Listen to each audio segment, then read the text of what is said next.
Hi, my name is Gabrielle Miller. I'm a PhD student of African Diaspora Archaeology at the University of Tulsa, also an archaeologist at the Smithsonian National Museum of African American History and Culture, and this is my SBA Student Spotlight. The subject of my dissertation research takes place on the island of Saint Croix. It's on a historical free Black community known as Riga, and I use material culture to look at the legacies of freedom and resistance. This material culture helps us take a look at what does it mean to resist every day in big and small ways, and how can we use archaeology as a tool among other tools such as oral history, such as art, to illuminate and bring light to the worlds that we built in the past and what legacy that left for us today to follow.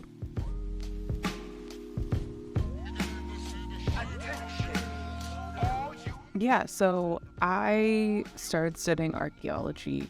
It was taught from the perspective of indigenous archaeology, which is something that I had never been exposed to or never considered. Indigenous communities looked at archaeology as one tool in a set of many tools of multivocality to understand the past, but also to advocate for themselves and their communities in a system that privileges things like material culture as evidence for your existence.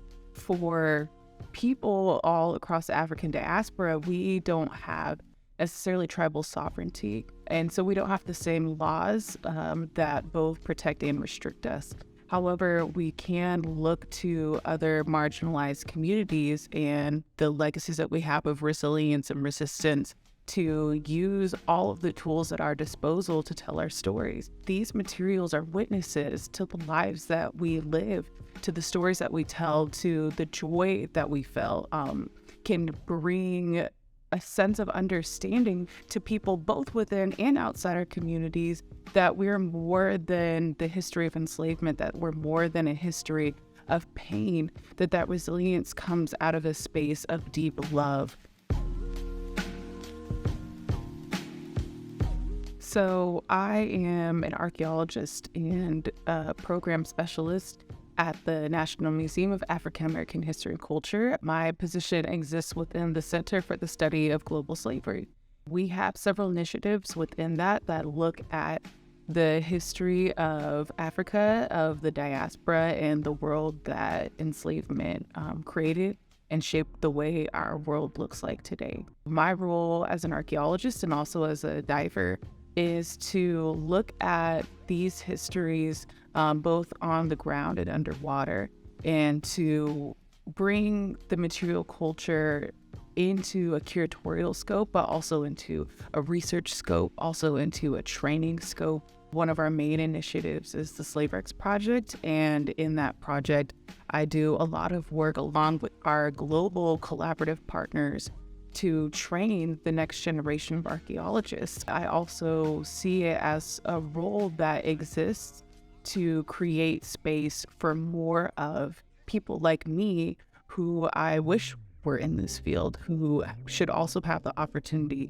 to tell these stories in as many ways available as possible. I hope that archaeology and the work that I bring as a scholar contributes to that mission. I think this question is interesting because I think that Black archaeologists as a collective have recognized that it's important for us to account for the ways that we do things that are outside of the academy or the discipline. There's so much that we had to learn that was antithetical to who we are as researchers, as people who are impacted by how the story is told. I want people to know that when I do my research, that it is for the purpose of telling full embodied histories that intentionally look at things like joy, like freedom, like resistance. The beauty of Black archaeologists is that we recognize all these things not just as important or as a great option, but as essential to the work that we do. I'm really proud of all of the work that I see all my colleagues doing that take this and turn on its head. I see us inventing new tools, new theories, new paradigms of what that can look like. I look often to Audre Lorde and her notion about, the master's schools cannot dismantle the master's house. I think a lot of us are in the business of dismantling houses, and we can't rely on the tools that have been given to us to do so. Art is essential for me to process that experience, but then it also helps me think more broadly about when our ancestors are being forced to labor and to craft, what intentionality in that space were they taking to also use craft, to also use art, to document their own experiences, to process their own experiences.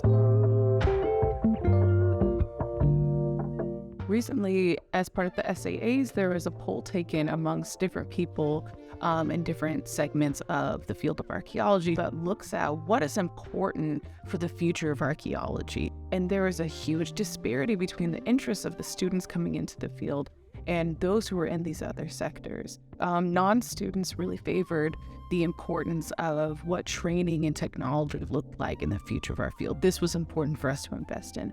And students skewed the opposite direction of looking at decolonization and working with descendant communities as one of the most important things for us to invest in the future. It was really encouraging for me to see that response, because what it tells me is that the why is the most important thing, and we can develop the rest from there. And so that is of the utmost importance. And along the way, we will develop the technology and the training and the skills that best fit the why. That makes me really excited about the trajectory of this field. And I think that what's going to come out of that is going to be really beautiful.